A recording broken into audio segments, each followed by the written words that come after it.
आइए हम प्रार्थना करें। प्रेमी परमेश्वर, आपके सन्मुख में इस शाम के समय आते हैं। आपने सुंदर सा मौका हमारे जीवन में दिया, इसलिए आपका धन्यवाद देते हैं। पिछले हफ्ते भर आप हमारे साथ रहे, हर दुख मुसीबत बीमारी एक्सीडेंटों से बचा के रखा, इसलिए आपका धन्यवाद देते हैं। आज के इस बाइबल स्टडी को आपके हाथों में देते हैं। जो लोग यहाँ पे उपस्थित हैं उनको आपके हाथों में देते हैं। प्रभु जी, आपने सुरक्षित रूप से पहुँचने के लिए मदद किया, धन्यवाद देते हैं। जो लोग रास्ते में हैं, सुरक्षित रूप से पहुंचने के लिए मदद करिए। जो इस वीडियो को यूट्यूब और फेसबुक में देखते हैं उनके लिए भी आज का ये प्रभु जी स्टडी, बाइबल स्टडी प्रभु जी आशीष का कारण होने पाए। प्रभु जी ऐसा आप कर रहे, इसलिए आपका धन्यवाद देते। छोटी सी विनती आपके बेटे शुनाश्री के नाम से मांगते, सुन और कबूल कर। आमीन आमीन आमीन। आज का हमारा अध्ययन का विषय है उद्धार का आश्वासन। जब हम मसीह में जुड़ते हैं, यीशु मसीह पे विश्वास करते हैं, तो बहुत ज़रूरी होता है कि हमारे अंदर में आश्वासन होना कि मेरा उद्धार हुआ है। जैसे कि हमारे अंदर में एक आश्वासन है कि मैं इनकी बेटी हूँ, मैं इनका बेटा हूँ, या मैं एक भारतीय हूँ। तो वो एक आश्वासन है। ऐसा नहीं है कि हम कंफ्यूज्ड है कि मैं पाकिस्तानी भी हो सकता हूँ, मैं अमेरिकन भी हो सकता हूँ।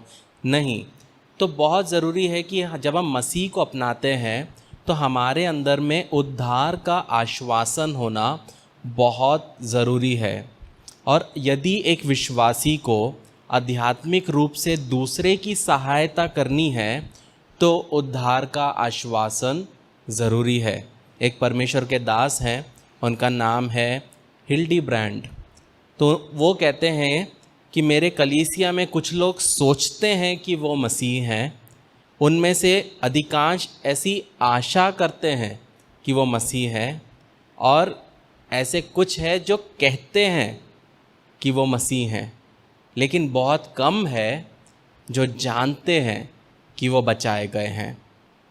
तो यहाँ पे 4 चीज़ें वो परमेश्वर का दास कहता है। कुछ लोग सोचते हैं, हम हमारे दिमाग में सोचते हैं मैं तो प्रभु में हूँ, मैं मसीही हूँ, लेकिन वहीं पे कुछ लोग आशा करते हैं कि हाँ, मैं एक मसीही मुझे बनना है, क्या मैं सच में मसीही हूँ। और कुछ लोग सिर्फ कहते हैं, सोचते हैं, कुछ लोग आशा करते हैं, और कुछ लोग क्या करते हैं, सिर्फ कहते हैं। जो लोग कहते हैं मैं मसीह हूँ, उनके एक्शन में कुछ नहीं दिखता, वो पुरानी ज़िंदगी में ही जीते हैं, उनके जीवन में कोई बदलाव नहीं है। वो लोग हैं जो मसीह अपने आप को कहते हैं, लेकिन वो सिर्फ कुछ है जो जानते हैं कि वो मसीह हैं। जैसे कि हम सब किसी ना किसी के बच्चे हैं। हो सकता हमारे माता पिता गुजर गए हैं, लेकिन हम सब जानते हैं कभी ना कभी कि हाँ, पापा मुझसे प्रेम करते हैं, मम्मी मुझसे प्यार करती है। वो जानना, बहुत बच्चे हैं जो लोग को सिर्फ होप करते हैं, आशा करते हैं कि मेरे पापा मुझसे प्यार करें, मेरी मम्मी मुझसे प्यार करे। लेकिन वहीं पे कुछ लोग हैं जो कि महसूस करते हैं कि मेरी मम्मी मुझसे प्यार करती है, मेरे पापा मुझसे प्यार करते हैं। तो वो महसूस करना को क्या बोलते हैं, आश्वासन। कि हमारे अंदर में एक आश्वासन है कि मेरा उद्धार हुआ है, मैं बचाया गया हूँ। फॉर एग्ज़ाम्पल, अगर मैं किसी से पूछूं क्या आप शादीशुदा हो, तो उसका उत्तर क्या होगा? क्या शादीशुदा इंसान बोलेगा क्या नहीं मुझे तो पता नहीं, मैं शादीशुदा हूँ? ऐसा हो सकता है क्या? उसका 2 ही आंसर है, या तो व्यक्ति बोलेगा मैं शादीशुदा हूँ, या तो नहीं हूँ। वैसे ही जब हम मसीह जीवन में हैं तो हमको पता होना चाहिए कि क्या मैं परमेश्वर का पुत्र या पुत्री हूँ या नहीं हूँ। तो कहने का मतलब है कि एक व्यक्ति या तो बचाया जाता है या खो जाता है, या तो वो मसीह में है या वो बाहर है। तो जब एक व्यक्ति का परिवर्तन होता है, वो विश्वास करता है, तो वो एक बहुत बड़ा चमत्कार है। एक परिवर्तन हमारे जीवन में होता है। तो वो परिवर्तन या तो दिखेगा या तो नहीं दिखेगा, उसमें 50-50 नहीं है, 100% है, या तो नहीं है या तो है। तो यदि हम मसीह में हैं तो हमें उद्धार का पूरा भरोसा होना चाहिए कि मेरा उद्धार हुआ है, क्योंकि कलीसिया के बहुत से लोग विश्वास नहीं करते कि उद्धार सुनिश्चित होना संभव है। ऐसे बहुत से लोग हैं जो बोलते हैं कि ऐसे कैसे हो सकता, ये नहीं पता कर सकते हम, लेकिन ये पता हम कर सकते हैं, क्योंकि विश्वास क्या है, वो परमेश्वर को मानता है। तो कहने का मतलब है आपका और मेरा विश्वास जो है वो क्या है, वो एक वरदान है, वो एक गिफ्ट है। हमने उसको कमाया नहीं है, कुछ पैसे दे के नहीं लिया है, कुछ बलि करके हमने नहीं लिया है, लेकिन हमारा जो उद्धार है वो विश्वास पे है। तो जब विश्वास में हमारा उद्धार होता है तो परमेश्वर के साथ का क्या संगति, परमेश्वर के साथ का हमारा रिलेशनशिप भी क्या होना चाहिए, विश्वास पे होना चाहिए। तो पहला सवाल ये आता है कि उद्धार के आश्वासन का परिभाषा क्या है। तो उसका परिभाषा ये है कि उद्धार का आश्वासन प्राप्त करने का अर्थ पूर्ण रूप से आश्वस्त होना है कि हम बचाए गए हैं, और यदि हम अचानक मर गए तो हम तुरंत स्वर्ग जाएंगे। ये है परिभाषा, डेफिनेशन। अगर आपके अंदर में आश्वासन है तो क्या होगा, आप कहीं पे भी जाओगे, आपको मौत से डर नहीं है। आपको पता है कि आप रोड में मरो, कहीं पे भी मरो, आप प्रभु में मरोगे। वो आश्वासन होना बहुत ज़रूरी है। कहने का मतलब है कि जब उद्धार का आश्वासन हमारे अंदर होता है तो हम प्रभु यीशु को अपने जीवन में क्या करते हैं, धारण करते हैं। तो उद्धार क्या है, वो एक शाश्वत जीवन है, परमेश्वर का जीवन है और एक दिव्य जीवन है। और ये जो जीवन है ये अभी का नहीं है, ये अनंत जीवन है। तो जब हम बचाए जाते हैं तो हम समय और अनंत काल के लिए बचाए जाते हैं। ऐसा नहीं है कि सिर्फ 30 साल के लिए आप बचाए गए हो, फिर आपको क्या करना है, जाके रिन्यू करना है। हमको रिन्यू नहीं करना है हमारा उद्धार। एक बार जब हमारा उद्धार हुआ है वो अनंत काल तक के लिए हुआ है। तो जब हम यूहन्ना 10 उसका 28 और 29 पढ़ते हैं, जॉन 10:28-29, वहाँ लिखा है, मैं उन्हें अनंत जीवन देता हूँ, वे कभी नष्ट ना होगी और कोई उन्हें मेरे हाथ से छीन ना लेगा।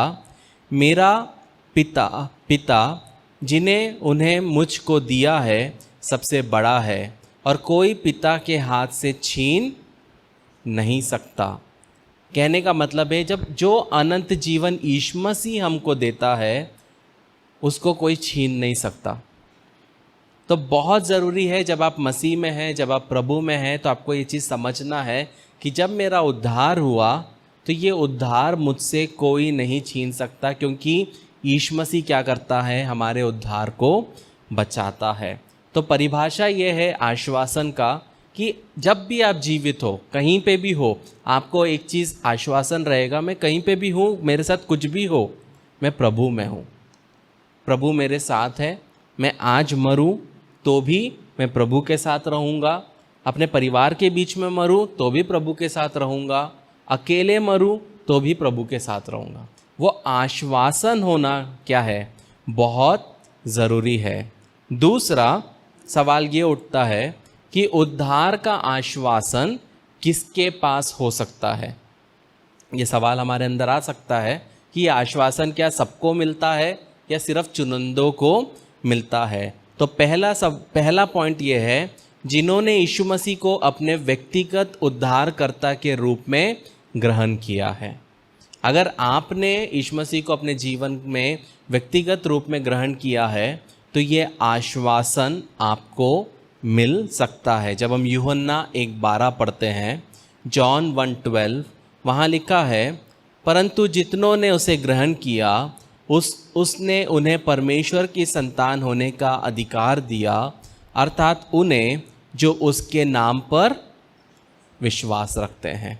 तो जब आपने यीशु मसीह को अपने जीवन का उद्धारकर्ता के रूप में स्वीकार किया तब क्या हुआ, तब आपने उस पर विश्वास किया। तो जब आप उस पर विश्वास करते हो तब वो आपको क्या करता है, परमेश्वर की संतान होने का अधिकार देता है। हम सबके पास क्या है, राशन कार्ड है, आधार कार्ड है, पासपोर्ट है, ये सब क्या है, ये प्रूफ है कि हम इस देश के निवासी है।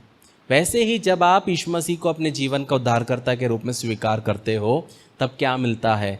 हम परमेश्वर के पुत्र और पुत्री बनते हैं। तो पहला, जिन्होंने यीशु मसीह को व्यक्तिगत रूप में चुना है, उद्धारकर्ता के रूप में ग्रहण किया है, उनको ये आश्वासन मिलता है। और दूसरा, जो यीशु मसीह में विश्वास रखते हैं।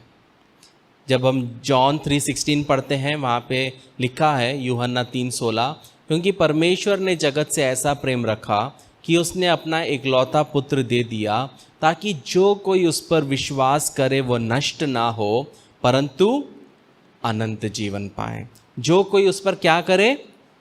विश्वास करे। इसी चैप्टर का जब हम 36वां वचन पढ़ते हैं, वहाँ लिखा है, जो पुत्र पर विश्वास करता है अनंत जीवन उसका है, परंतु जो पुत्र की नहीं मानता वे जीवन को नहीं देखेगा, परंतु परमेश्वर का क्रोध उस पर रहता है।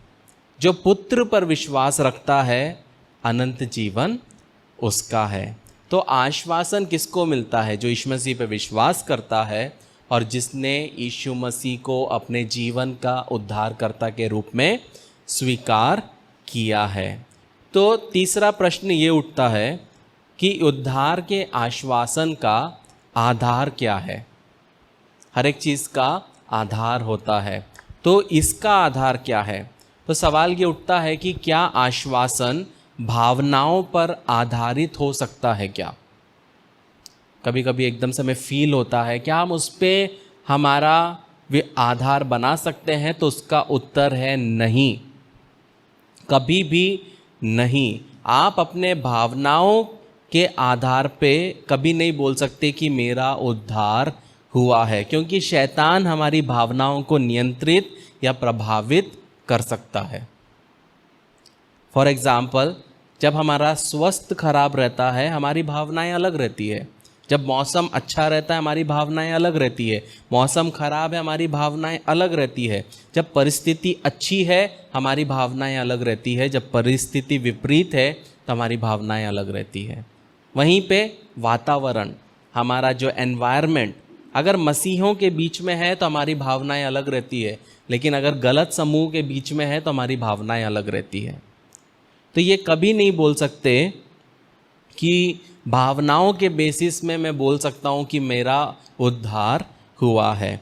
कुछ लोग जब मसीह को अपनाते हैं तो उनके अंदर बहुत बड़ी भावनाएं होती है। वो लोग रोते हैं, धोते हैं, वो लोग अलग तरीके से प्रभु में आते हैं। लेकिन वहीं पे एक व्यक्ति क्या होता है, वो उसके अंदर कुछ भी फील नहीं होता, वो बोलता मुझे कुछ फील नहीं हो रहा, नॉर्मल है।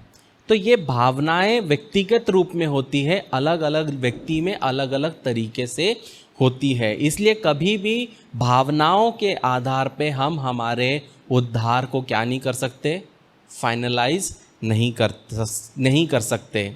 लेकिन परमेश्वर ने हमें 3 चीज़ दी है जिस पर हम हमारे आश्वासन को आधारित कर सकते हैं। 3 तरीके से हम समझ सकते हैं कि क्या मेरा विश्वास हुआ है या नहीं हुआ है। सबसे पहले पवित्र आत्मा की गवाही। जब हम रोमियो 8:16 पढ़ते हैं,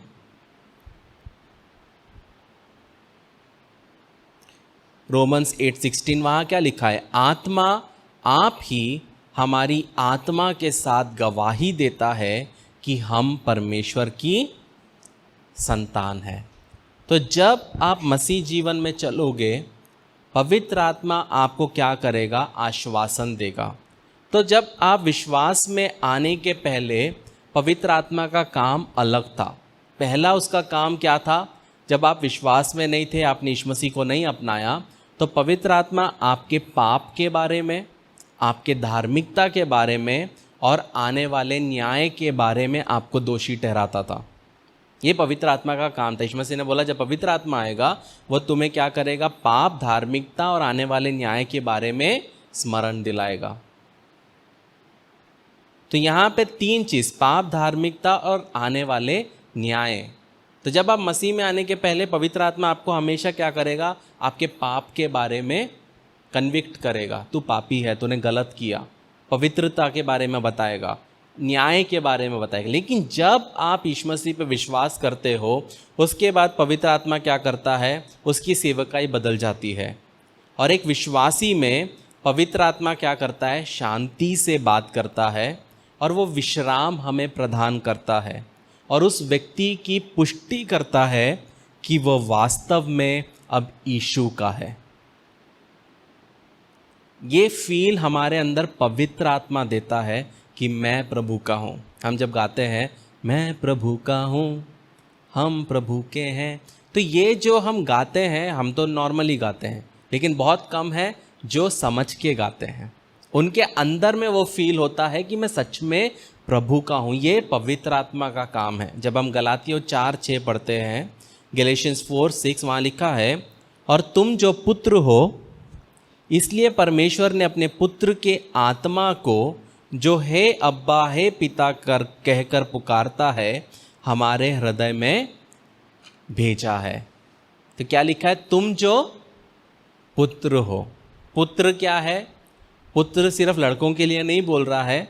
जब वचन में प्रभु के पुत्र जब वर्ड यूज़ किया जाता है, सन्स यूज़ किया जाता है, वो एक पोजीशन है, वो एक टाइटल है। वो लड़कियों के लिए भी अप्लाई होता है और वो लड़कों के लिए भी अप्लाई होता है। तो यहाँ पे जब हम अब्बा और पिता करके पुकारते हैं तो क्या दिखाता है, वो हमारे एक घनिष्ठ संबंध को दिखाता है। आप किसी को भी अब्बा करके नहीं बुलाओगे, आप किसी को भी अब्बू करके नहीं बुलाओगे। भले आपके पिता नहीं भी होंगे तब भी आप किसी को पिता करके नहीं बुलाओगे जब तक वैसा रिश्ता नहीं होगा, क्योंकि वो बहुत स्पेशल है, वो बहुत इम्पॉर्टेंट है।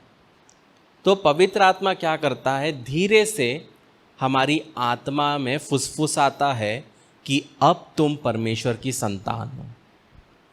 तो वो आश्वासन का पहला तरीका है समझना कि इस तरीके से पवित्र आत्मा हमारे अंदर आश्वासन देता है कि मैं परमेश्वर का बेटा हूँ। दूसरा, परमेश्वर का वचन। बहुत बार पवित्र आत्मा लिखित वचन के द्वारा गवाही देता है। जब हम 1 जॉन 5:10 पढ़ते हैं, वहाँ लिखा है, पहला यूहन्ना 5:10, जो परमेश्वर के पुत्र पर विश्वास करता है वे अपने ही में गवाही रखता है। जिसने परमेश्वर पर विश्वास नहीं किया उसने उसे झूठा ठहराया, क्योंकि उसने उस गवाही पर विश्वास नहीं किया जो परमेश्वर ने अपने पुत्र के विषय में दी है। और जब हम 13वां वचन पढ़ते हैं, वहाँ लिखा है, मैंने तुम्हें जो परमेश्वर के पुत्र पर विश्वास करते हो इसलिए लिखा है कि तुम जानो कि अनंत जीवन तुम्हारा है। तो यहाँ पे हम देखते हैं कि जब हम परमेश्वर का वचन पढ़ते हैं तो वचन क्या करता है, वो हमारे अंदर गवाही का काम करता है। परमेश्वर का आत्मा वचन के द्वारा क्या करता है, हमारे अंदर गवाही देता है कि मैं परमेश्वर का हूँ। तो जब आपके अंदर में शैतान क्या करता है, डाउट लाता है कि तू परमेश्वर का बेटा नहीं है, तू परमेश्वर की बेटी नहीं है, तब आपको क्या करना है, संदेह नहीं करना है, बल्कि क्या करना है, इस पद को मुँह ज़बानी बोलना है। शैतान परमेश्वर का वचन कहता है कि जो उसके नाम पे विश्वास करते हैं वो उनके पुत्र हैं। तो जब आप शैतान को वचन से काटोगे तब शैतान वापस नहीं आएगा। वहाँ बाइबल में शैतान यीशु मसीह की बहुत सारी परीक्षा लेता है, लेकिन 3 लिखित है, वहाँ पे तीनों बार यीशु मसीह वचन से शैतान को काटता है। क्या वहाँ लिखा उसके बाद फिर से शैतान आया? नहीं आया। कुछ समय के लिए ये शैतान ने यीशु मसीह को छोड़ दिया। तो जब आपके जीवन में प्रॉब्लम आती है, जब आपके जीवन में संदेह आता है, जब आपके जीवन में ऐसी परिस्थिति आती है कि आपको समझ में नहीं आता कि क्या करना है, तब आपको वचन से शैतान को क्या करना है, काटना है। ये बहुत ज़रूरी है, क्योंकि परमेश्वर का वचन जो है वो क्या कहे, हमारा नींव है। अगर परमेश्वर के वचन में लिखा है तो करना है, नहीं लिखा है तो नहीं करना है। सिंपल। बाप दादाओं का बनाया हुआ प्रथा हमको फॉलो नहीं करना है, क्योंकि हमारा न्याय 30 साल 50 साल पहले वो बुड्ढे ने क्या किया उसके हिसाब से नहीं होगा। परमेश्वर का लिखित वचन जो स्वर्ग में है उसके अनुसार होगा। तो इसीलिए बहुत ज़रूरी है कि हमारी जो नींव है वो क्या है, परमेश्वर का वचन। अगर परमेश्वर का वचन कहता है तो हमको करना है, नहीं कहता तो नहीं करना है। तो जब हम परमेश्वर के वचन के अनुसार चलेंगे तो हमारे अंदर एक मजबूत आश्वासन निर्माण होगा कि मैं प्रभु का हूँ, मेरा आत्मा पर प्रभु ने बचाया है। लेकिन अगर आप एक चीज़ सोचो कि मैं यहाँ से बाहर गया, मैंने लेफ़्ट देखा, राइट नहीं देखा, मैं निकल गया और ट्रक चली गई और मैं कहाँ गया। अगर आपके अंदर वो विश्वास नहीं है तो मतलब आपको अपने आप को जांचना है कि मैं कहाँ जा रहा हूँ। लेकिन जो व्यक्ति परमेश्वर के साथ चलता है उसमें कभी डाउट नहीं आएगा। तो बहुत ज़रूरी है कि हमें परमेश्वर के वचन पर क्या करना है, विश्वास करते हुए चलना है। जब हम प्रेरितों के काम 13 उसका 39 पढ़ते हैं, एक्ट्स 13:39 वहाँ लिखा है, और जिन बातों में तुम मूसा की व्यवस्था के द्वारा निर्दोष नहीं ठहर सकते, उन्हीं सब में हर एक का विश्वास करने वाला उनके द्वारा निर्दोष ठहरता है। वो निर्दोष वर्ड बहुत इम्पॉर्टेंट है। इंग्लिश में देखेंगे तो जस्टिफाइड। जस्टिफाइड मतलब परमेश्वर के सामने यीशु मसीह के वजह से हम अपनाए जाते हैं, हम निर्दोष ठहराए जाते हैं। तो जब आप यीशु मसीह पे विश्वास करते हो तो आप निर्दोष बनते हो। अगर आपको ये वचन नहीं पता तो आप क्या होगा, आप कंफ्यूज हो जाओगे। इसलिए क्या है, हमारा आश्वासन के लिए पहला पवित्र आत्मा, दूसरा क्या है इम्पॉर्टेंट, परमेश्वर का वचन। आप जितना वचन अपने मन में भरोगे उतना ज़्यादा आपको क्या समझ में आएगा, आप मसीह में कितने पानी में हो और कितने सही हो, या आपको समझ में आएगा। आप इधर उधर नहीं जाओगे, दूसरों को बोलोगे तू प्रेयर करके बता कि मेरे जीवन में क्या कमी है। अगर आपको परमेश्वर का वचन पता है तो आपको खुद ही पता है आप कहाँ गलत हो, क्योंकि पवित्र आत्मा आपको बताएगा। दूसरा है, जब हम लूका 7:48 पढ़ते हैं, वहाँ पे हम देखते हैं यीशु मसीह कहता है, और उसने स्त्री से कहा तेरे पाप क्षमा हुए। तो जब हम यीशु मसीह पे विश्वास करते हैं और वो हमारे पापों को क्षमा करता है तो हमारे लिए स्वर्ग के दरवाजे खुल जाते हैं। तो जब आप माफ़ी मांगते हैं आपके लिए स्वर्ग का दरवाज़ा परमेश्वर खोलता है। और जब हम रोमियो 10:13 पढ़ते हैं, वहाँ पे लिखा है जो कोई प्रभु का नाम लेगा वो उद्धार पाएगा। तो ये है वचन। तो ये वचन के आधार पे आप बोल सकते हैं, जब आपके अंदर संदेह आता है कि क्या मैं सच में बचाया गया हूँ। क्योंकि बहुत बार जब हम विश्वास में आते हैं और जब हम कहीं की कुछ गानों को सुनते हैं, कुछ घंटियों को सुनते हैं, हमारे मुंह में वही चीज़ आ जाता है और हमको लगता है यार ये कैसे आ गया, मैं तो प्रभु में हूँ। अभी वो थॉट कैसे आ गया, अभी वो इमेज कैसे दिख गई, पहले तो नहीं दिखती थी, क्या मैं बचाया गया हूँ क्या। तो ये जब संदेह शैतान लेके आता है तो आपको क्या करना है, इन वचनों से काटना है कि परमेश्वर का वचन कहता है जो उसका नाम लेगा उद्धार पाएगा।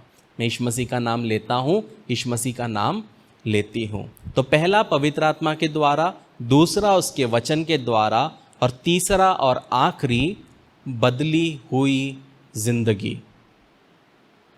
आपका उद्धार का आश्वासन आपका बदली हुई जिंदगी देती है। मतलब हमारे आसपास के हर कोई हमारे परिवर्तन को देखते हैं और हमारे हृदय में क्या होता है, उन लोगों के शब्द हमें आश्वासन देते हैं कि हम बचाए गए हैं, हम परमेश्वर के संतान हैं, वास्तव में हमारा नया जन्म हुआ है। मतलब जब आप प्रभु में आने के पहले रोड साइड में क्या करते थे, लड़कीबाजी करते थे, लड़कियों को छेड़ते थे, लेकिन जब आप प्रभु में आए आपने वो चीज़ छोड़ दिया। लेकिन ये जो बदलाव है किसने देखा, आपके दोस्तों ने देखा। और जब आपके दोस्त आपको बोलते हैं कि भाई पहले तो तू ऐसा था, अब तू नहीं करता ऐसा, क्यों नहीं करता, मतलब वो जो आपकी गवाही दे रहे हैं वो आपका आश्वासन है कि आप प्रभु में हैं। तो बहुत ज़रूरी है कि जब हम मसीह जीवन में हैं, एक बदली हुई ज़िंदगी होना चाहिए। अगर मसीह में आने के पहले भी आप वैसी थे और आने के बाद भी वैसी हो और आपके दोस्तों में कोई बदलाव नहीं दिख रहा है, मतलब आपका प्रॉपरली उद्धार नहीं हुआ है। आप विश्वास करते हो, लेकिन वो आश्वासन के लिए गवाही बहुत ज़रूरी है। मतलब आपके दोस्त, आपके बाजू वाले, नेबर्स, इवन कलीसिया के लोगों को भी वो दिखना ज़रूरी है कि जो व्यक्ति हमेशा सरमन के बीच में आता था, अभी बराबर 10 मिनट पहले आता है। ये गवाही कलीसिया को भी देना है कि ये बदले हैं। तो जब हम पहला यूहन्ना 3:14 पढ़ते हैं, वहाँ लिखा है, हम जानते हैं कि हम मृत्यु से पार होकर जीवन में पहुँचे हैं क्योंकि हम भाइयों से प्रेम रखते हैं, और जो प्रेम नहीं रखता वह मृत्यु की दशा में रहता है।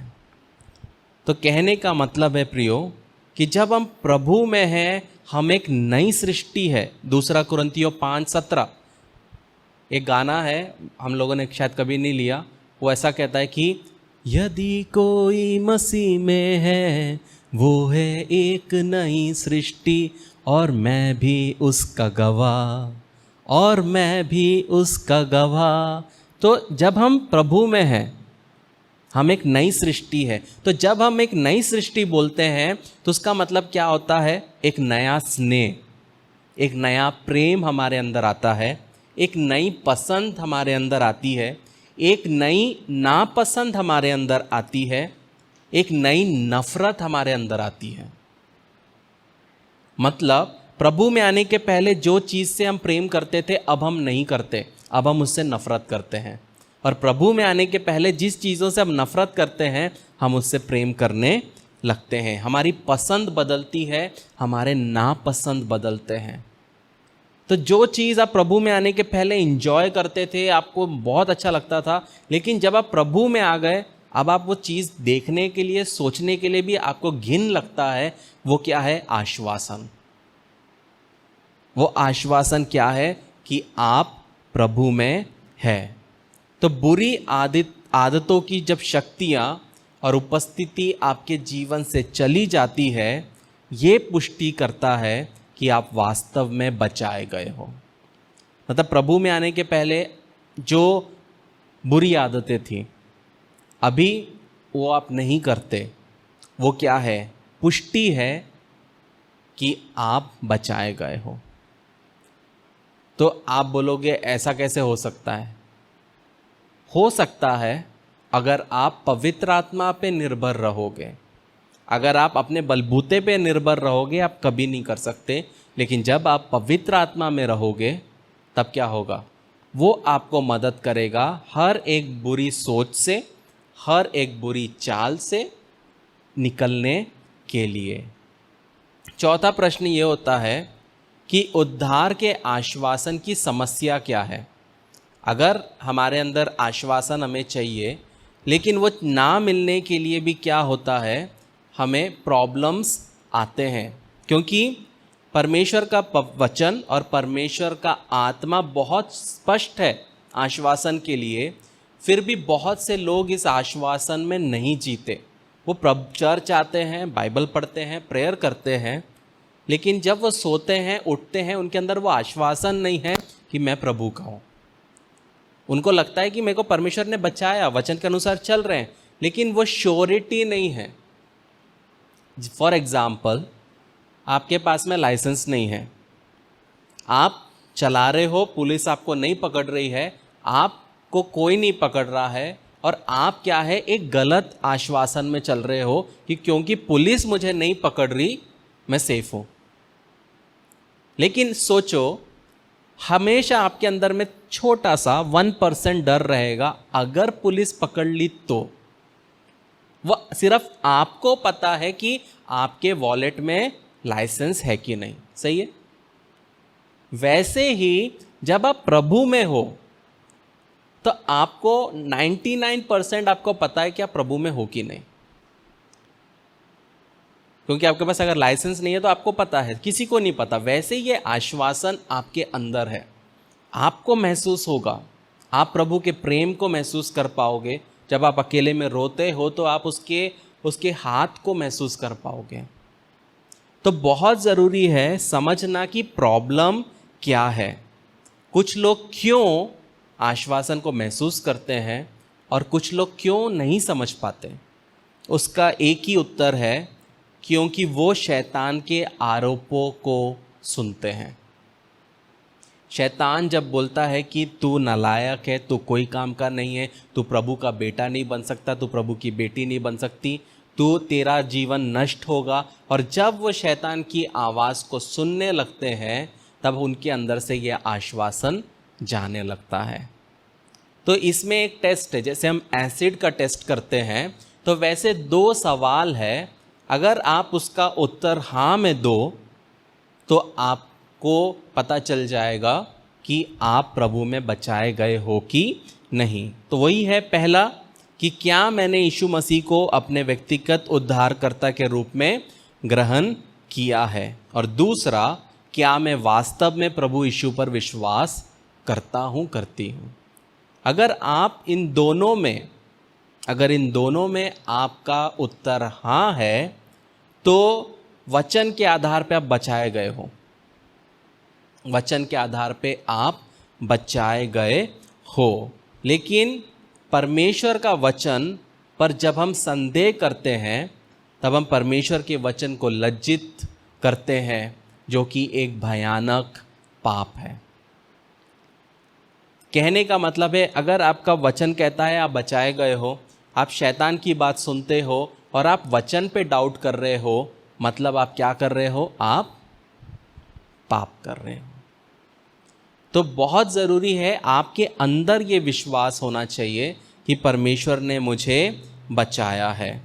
तो परमेश्वर के वचन पर विश्वास करना कोई अनुमान नहीं है, मतलब ये अनुमान लगाने की चीज़ नहीं है कि क्या मैं बचाया गया हूँ तू बता, ये अनुमान लगाने वाली बात नहीं है, बल्कि ये परमेश्वर का आदर करने की बात है और ये उसे प्रश्न करने की बात है।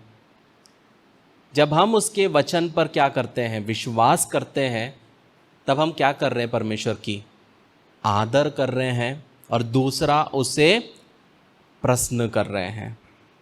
ये बहुत ज़रूरी है। उसके वचन में लिखा है तो आपको क्या करना है, सिंपली विश्वास करना है। मैं एक व्यक्ति को जानता हूँ, मेरे साथ बहुत क्लोज है, लेकिन अगर उनको कुछ भी बोला, वो उसको खोद खोद के यहाँ से निकल सवाल होगा, वो कहीं अंडमान से निकलेंगे। Over thinking. अगर मैंने बोला परमेश्वर चाहता है कि आप ऐसा करो, क्यों चाहता है, ऐसा क्यों, अगर मैं करूँगा तो इससे क्या होगा, नहीं किया तो क्या हो, सोच सोच के अभी मेरे को डर ही लगता है कि मैं कुछ बोलूँ। तो क्या मतलब है कि जब परमेश्वर का वचन कुछ कहता है तो उस पर विश्वास करो और चलो, ये बहुत ज़रूरी है।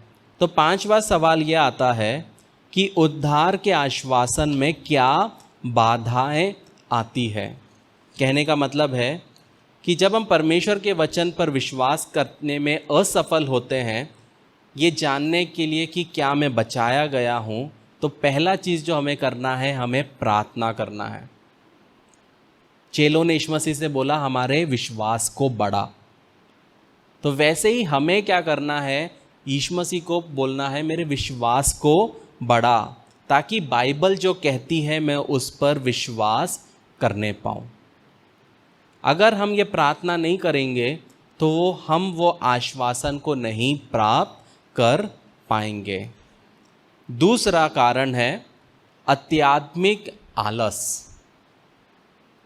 कहने का मतलब है हम जब प्रभु में हैं तो हम बहुत उत्तेजित होते, स्टार्टिंग में हम चर्च जाते, प्रेयर करते, बाइबल पढ़ते, लेकिन धीरे धीरे धीरे हमारे अंदर क्या आता है, आलस आने लगता है। क्यों पढ़ना बाइबल, एक दिन नहीं पढ़ा तो क्या होगा, अक्षर मिट तो नहीं जाएंगे, कल भी तो वही हैं। तो जब आपके अंदर आध्यात्मिक आलस आता है तब क्या होता है, ये आपके जीवन में बाधा बनता है कि आप उस आश्वासन को महसूस कर पाए। तो इसलिए आपको क्या करना है, पहला यूहन्ना 1:9 के अनुसार क्या करना है, अपने पापों को स्वीकार करना है और फिर से शुरू करना है। मतलब आपसे गलती हुई है, एक्सेप्ट करो। यही सिंपल फॉर्मूला है परमेश्वर का।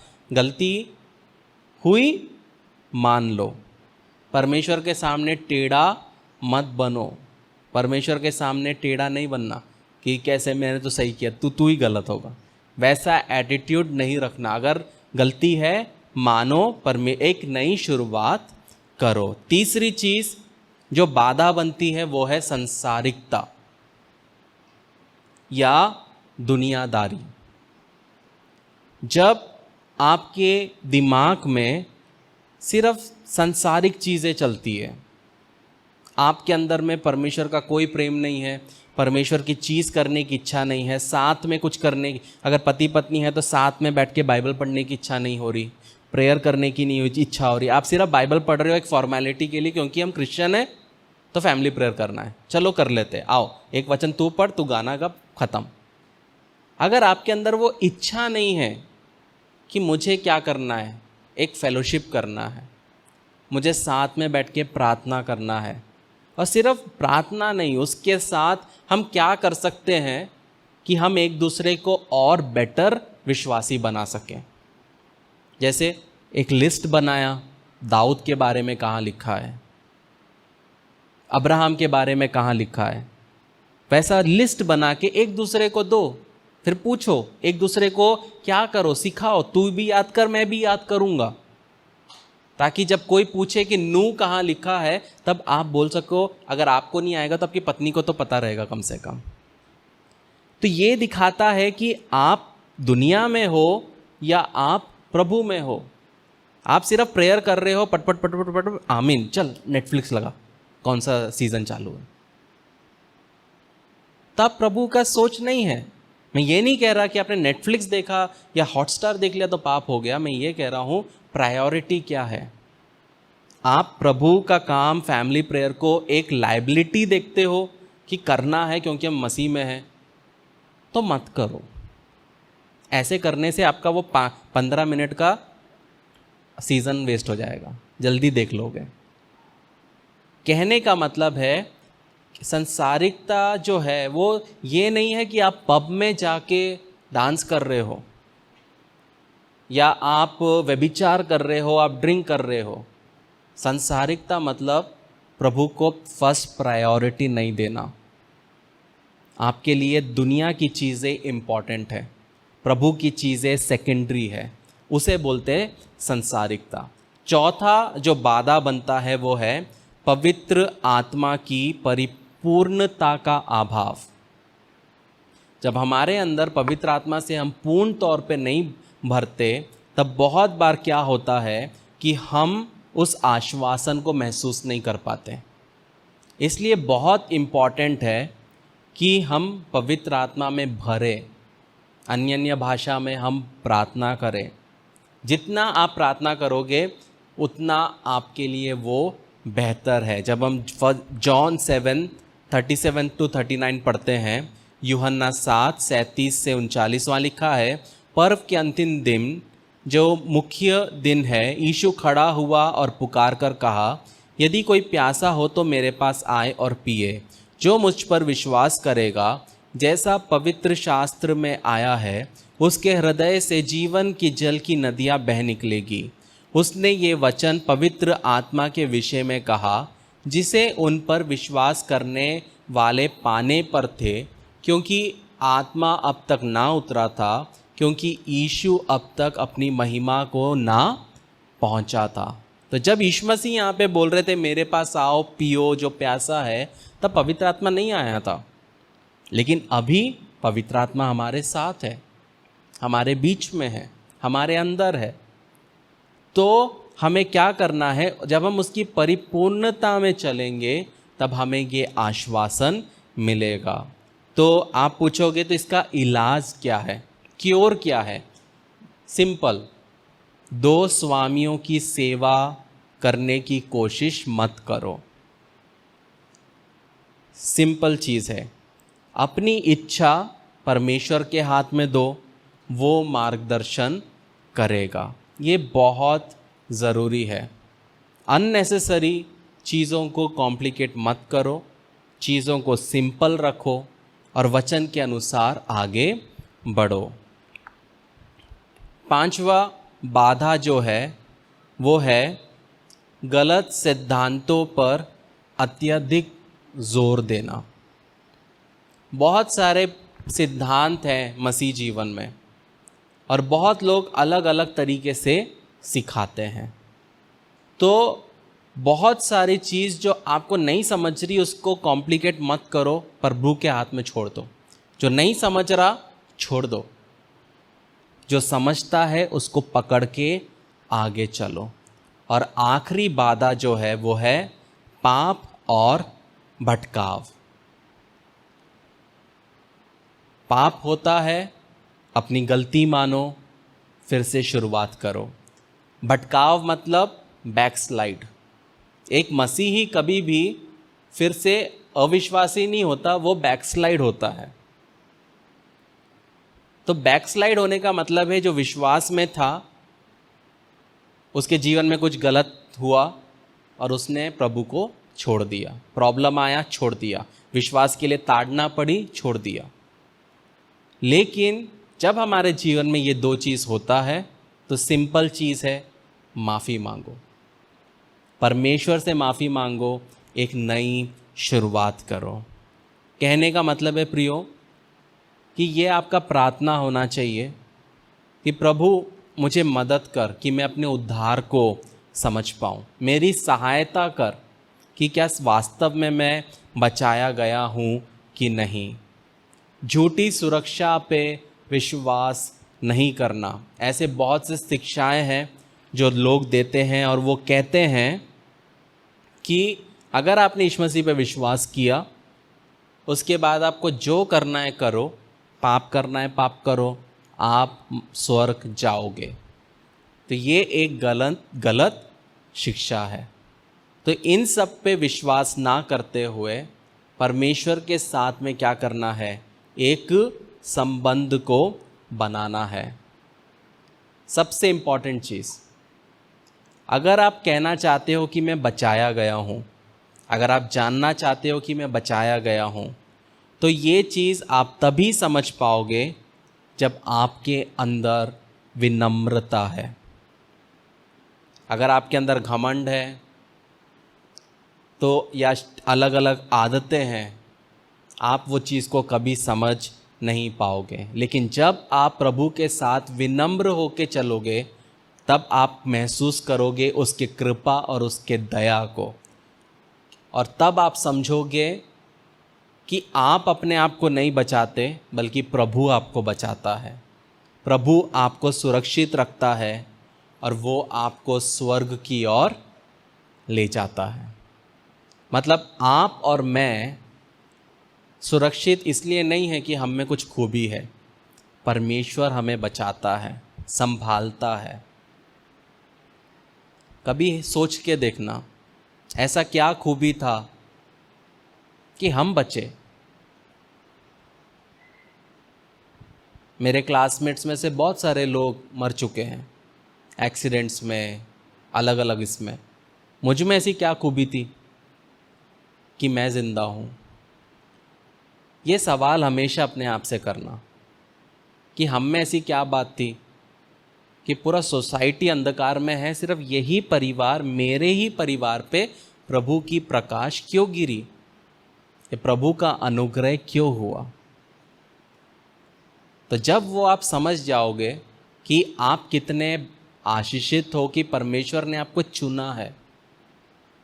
हम कहाँ जाने वाले थे? पिछले दिनों सबका हाथ जलता है, मेरा भी हाथ जला, लेकिन वो जलने के बाद कितने दिन तक मुझे उसका दर्द हुआ वो मैं जानता हूँ। तब मैं एक ही चीज़ सोचता हूँ, इतना सा जलने पर इतना दर्द हुआ तो हमेशा हमेशा अगर जलना पड़ेगा तो क्या होगा। अगर आपको फिर भी नहीं समझा तो घर में जाना, मोमबत्ती लेना जला के अपना हाथ रखना, और फिर सोचना कि अभी तो उंगली में जला है, उस दिन हर अंग में जलेगा, हर तरह से जलेगा, आगे से, पीछे से, ऊपर से, नीचे से। तब वहां पे ब्रेक डांस सही सही होंगे। तो ये सोचने के लिए मैं ये बोला कि जो हम गलत कर रहे हैं, इज इट वर्थ इट? क्या वर्थ है वो गलत काम करने का कि एक भुट्टे के नाई एक दिन जलेंगे? क्या वर्थ है? वर्थ है? कोई वर्थ नहीं है। वर्थ का मतलब है क्या, लायक है क्या? राइट, लायक। हम जो पाप करते हैं, हम जो गलत काम करते हैं, क्या सच में इस लायक है कि एक दिन उसके लिए हम जिंदगी भर जले? इसलिए प्रियो, ये सोच के साथ हमें चलना है। मनुष्य होने के नाते हमारे अंदर में क्या है? क्रेविंग्स है। हमारे अंदर मनुष्य होने के नाते हम कितना भी अच्छा सोचने की कोशिश करें, गंदगी आएगी। लेकिन हमें क्या करना है? हमेशा पश्चाताप करना है। जैसी गलत सोच आई, माफ़ी मांगो। धीरे धीरे पवित्र आत्मा क्या करेगा? आपको साफ करेगा, धो के शुद्ध करेगा। कोई भी व्यक्ति एक दिन में दूध का धुला नहीं हो सकता। कहने का मतलब है, पवित्र आत्मा के हाथ में अपना ज़िंदगी दो, वचन में चलो, चीज़ों को सिंपल रखो, कॉम्प्लिकेट मत करो। एक ही दिन में स्वर्ग पहुंचने की कोशिश नहीं करना है। धीरे धीरे प्रभु में बढ़ो, परमेश्वर बल देगा, बुद्धि देगा, सामर्थ देगा। आमीन। आइए हम प्रार्थना करें।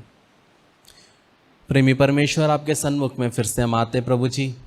जो वचन प्रभु जी हमने सीखा प्रभु जी, उसको आपके लहू के बाड़े में डालते प्रभु जी। शैतान उसको चुराने ना पाए प्रभु जी। आपकी इच्छा प्रभु जी पूरी होने पाए प्रभु जी। और प्रभु जी, हर एक व्यक्ति जो ये वचन को सुनता है प्रभु जी, उनके जीवन में प्रभु जी एक अद्भुत कार्य होने पाए प्रभु जी। और प्रभु जी, ये वचन शैतान चुराने ना पाए प्रभु जी, बल्कि एक बहुत बड़ा पेड़ बनने पाए प्रभु जी। अनेकों के लिए एक आशीष का कारण होने पाए प्रभु जी। और लोगों का जीवन बदलने पाए प्रभु जी, उनका जीवन परिवर्तित होने पाए प्रभु जी। ऐसा आप कर रहे प्रभु जी, इसलिए आपका धन्यवाद देते हैं। छोटी सी विनती आपके बेटे यीशु नासरी के नाम से मांगते हैं, सुन और कबूल कर। आमीन, आमीन, आमीन। तो आप विवाह के लिए आगे कदम बढ़ाने को तैयार हैं? बधाई। इससे पहले कि आप अपनी शादी के दिन की तैयारी में जुट जाएं, योजना बनाएं और परेशान होने लगें, एक सबसे महत्वपूर्ण बात न भूलें, आपकी शादी। एक अध्ययन के अनुसार विवाह पूर्व परामर्श या वैवाहिक थेरेपी पूरा करने वाले जोड़ों में तलाक की संभावना 31% तक कम होती है और कोर्टशिप टू मैरिज इसमें आपकी मदद करता है। हमारे कोर्स और पाठों में विवाहित जीवन के संघर्षों, वास्तविकताओं और रोजमर्रा की दिनचर्या जैसे कई विषय सम्मिलित किए गए हैं। इस कार्यक्रम पर कई जोड़ों का भरोसा रहा है जो जिंदगी के इस नए स्तर पर जाने के लिए तैयार हैं। लेकिन इसके लिए सिर्फ हमारी बात को ही न माने, आप अपना पहला पाठ मुफ्त सीख सकते हैं। एक बार जब आप कोर्टशिप टू मैरिज के साथ रजिस्ट्रेशन करते हैं तो आप हमारी 30 दिन की मनी बैक गारंटी द्वारा भी सुरक्षित रहते हैं और आप तैयार हैं एक सुखी वैवाहिक जीवन के लिए। courtship2marriage.com पर आज ही अपना पहला लेसन शुरू करें।